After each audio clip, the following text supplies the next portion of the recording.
Pour tout le monde, même pour les directions des hôpitaux, pour tout le monde, il est évident que un patient, c'est une famille. Une famille, c'est un patient. À l'hôpital, un patient, c'est une famille, et une famille, c'est un patient.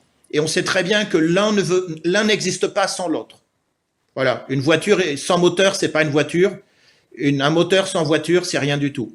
Il faut les deux. Eh ben, un patient, c'est une famille, c'est un patient. Et donc, évidemment que aider un patient à survivre, accompagné d'un proche ou de ses proches, c'est pour le patient une chance, c'est pour la famille une chance, et c'est pour nous une chance, parce que c'est le seul moyen de faire que ce moment très très stressant, d'inquiétude, de difficulté, de peur du patient se passe de la meilleure des façons.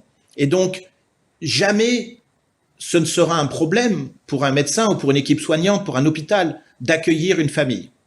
Je pense que voilà, la famille, c'est pour un médecin un élément, un maillon clé, essentiel, incontournable pour le patient.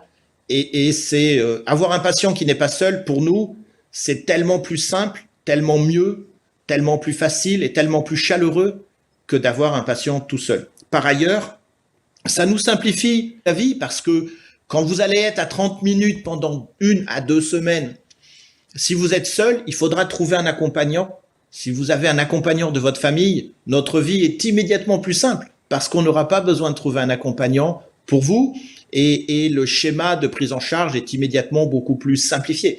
Donc voilà, la famille, elle joue un rôle clé, majeur, central, incontournable et jamais un médecin ou une équipe n'aura un avis contraire par rapport à ça. Enfin, j'ai du mal à l'imaginer en France.